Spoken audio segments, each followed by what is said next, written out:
जिस तरह से भारत का कद बढ़ता जा रहा है, तो ऐसे में अब टेक्सटाइल इंडस्ट्री को भी किस तरह से वैश्विक पटल पर एक नई पहचान मिले, नया कीर्तिमान स्थापित हो, इसके लिए काफ़ी महत्वपूर्ण है कि तमाम बारीकियों को प्रधानमंत्री नरेंद्र मोदी यहाँ पर समझते हुए नजर आ रहे हैं। ये तस्वीरें आपके सामने हैं भारत मंडपम में।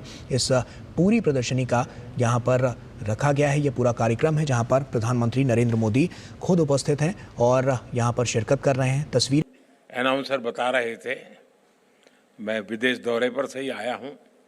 मैं पेरिस में था और पेरिस तो फैशन कैपिटल के अब वर्ल्ड कहा जाता है।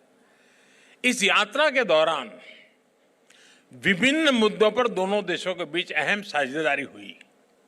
हमारी चर्चा के मुख्य बिंदुओं में एनवायरनमेंट और क्लाइमेट चेंज का विषय भी शामिल रहा। आज पूरी दुनिया सस्टेनेबल लाइफस्टाइल के महत्व को समझ रही है। फैशन वर्ल्ड भी इसके प्रभाव से अछूता नहीं है। आज दुनिया फैशन और एनवायरनमेंट और फैशन फॉर एम्पावरमेंट के लिए इस विजन को अपना रही है। इस संबंध में भारत दुनिया को रास्ता दिखा रहा है। सस्टेनेबिलिटी हमेशा से भारतीय टेक्सटाइल की परंपरा का अभिन्न हिस्सा रहा है। हमारी khadi, tribal textiles, natural dyes का उपयोग, ये सभी सस्टेनेबल लाइफस्टाइल के ही उदाहरण है।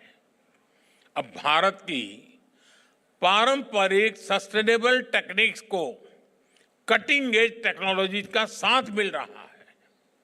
इससे इंडस्ट्री से जुड़े कारीगरों, बुनकरों और करोड़ों महिलाओं को सीधा सीधा लाभ हो रहा है। साथियों, मैं समझता हूं संसाधनों का पूरा उपयोग और कम से कम वेस्ट जनरेशन टेक्सटाइल इंडस्ट्री की पहचान बननी चाहिए। आज दुनिया में करोड़ों कपड़े हर महीने इस्तेमाल से बाहर हो जाते हैं।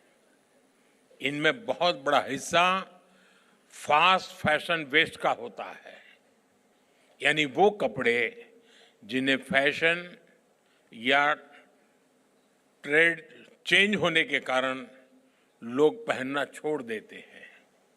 इन कपड़ों को दुनिया के कई हिस्सों में डंप किया जाता है।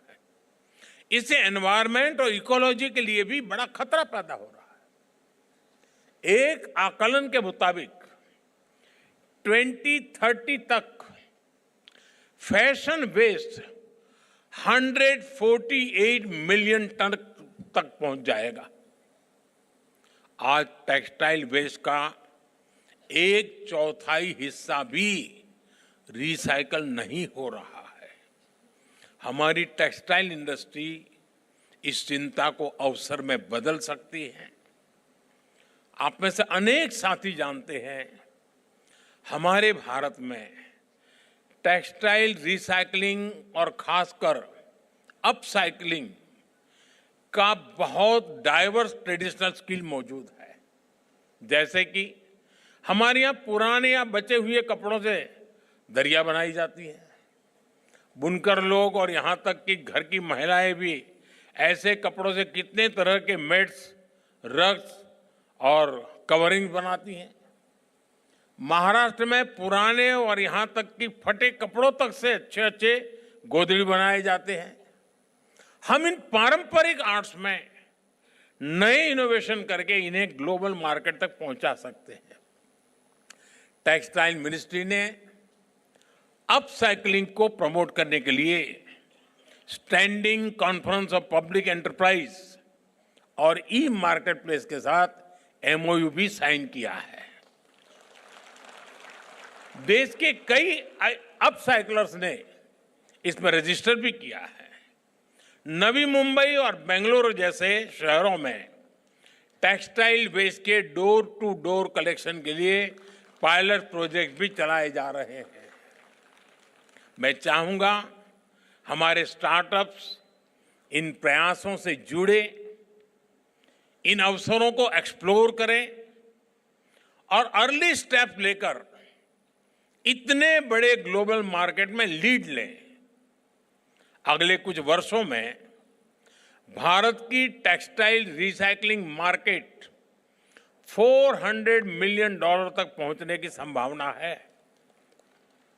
जबकि ग्लोबल रिसाइकल टेक्सटाइल मार्केट करीब $7.5 बिलियन तक पहुंचने का अनुमान है।